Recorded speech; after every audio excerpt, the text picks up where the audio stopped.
100 most influential people in the world by Time magazine.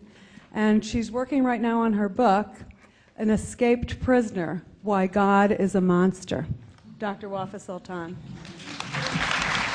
Ladies and gentlemen, I always feel a need to make fun of myself, to laugh at myself in order to cover up, to repress the sadness that deeply implanted in my heart, especially when it comes to speak about women in Islam.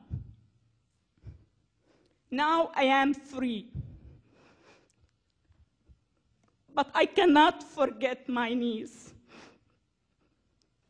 She was forced to marry her cousin when she was 10. He was over 40. Her marriage was valid and legalized under the Islamic Sharia because Muhammad, the Prophet of Islam, married his second wife when she was 6. He was over 50. I always remember my niece coming back to her father's house, begging her not to send her back to her husband. He would say, in Islam, it is shame for a woman to leave her husband's house. God will reward you for obeying him. At the age of 25, my niece committed suicide by setting herself on fire.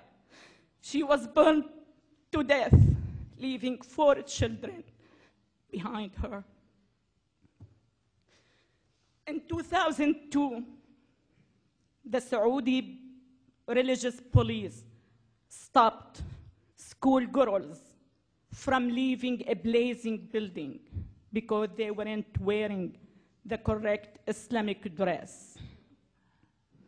There were about 800 female students in the school building when this tragedy took place, and at least 15 girls were killed, according to Saudi newspaper, which I don't believe.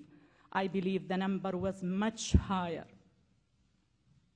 Because of that, and because of many, many human tragedies that I had witnessed in the first 3 decades of my life, I have decided to fight Islam.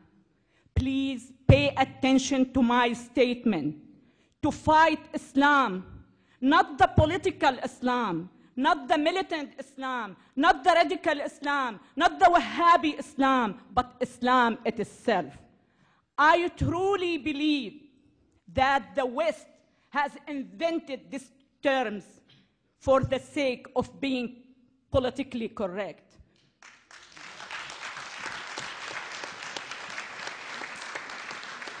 Growing up in Syria, I have never heard but Islam. Islam has never been misunderstood. Islam is the problem, but no one is stating the truth.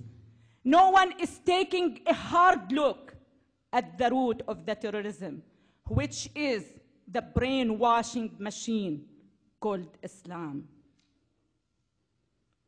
Islam is not up to me, is not up to any Muslim man or woman. Islam is exactly what the Prophet Muhammad did and said. In order to understand Islam, you have to read the biography of Muhammad.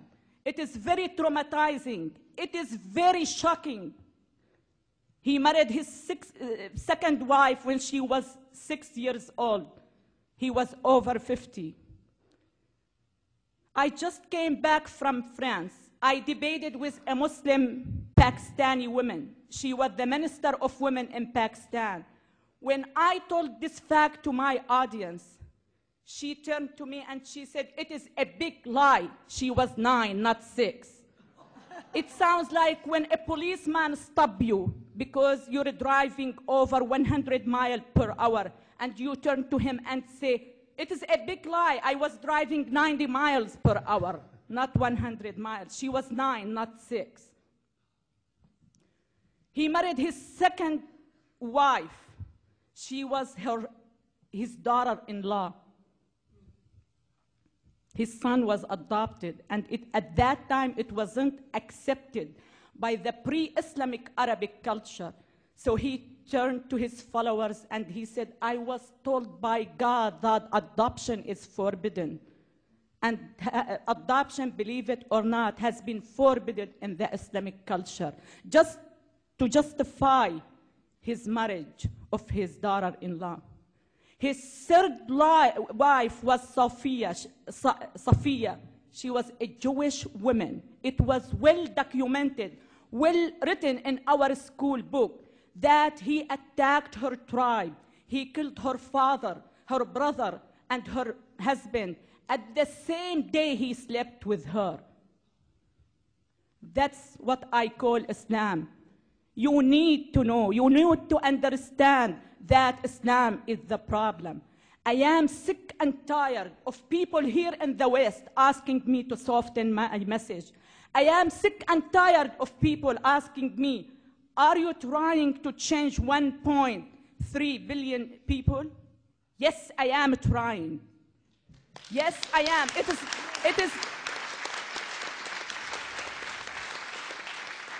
It is not a matter of I am trying. I will change him. I want you to know that the very first value I learned when I came to this great country, that you can do the impossible if you truly believe in yourself. I not only believe in myself, I believe in many million Muslim women like Nooni Darwish and Ayaan Ali. And we are working hand in hand to change 1.3 billion Muslims. They have to realize that they have only two choices, to change or to be crushed.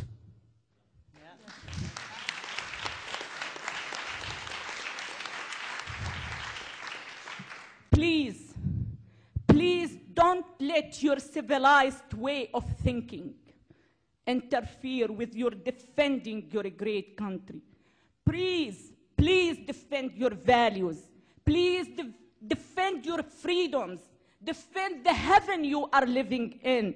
Don't take anything for granted. I don't. I enjoy every single moment of my American life. Just walking down the street by myself without being accused of being a whore is a bliss for me. Just chatting with my next door male neighbor without being accused of committing adultery is a bliss for me. Having a cup of coffee at Starbucks by myself is a bliss. Please, please don't take anything for granted. Please defend this beautiful country. My dream is to see my country, Syria, as free as America, not the other way around.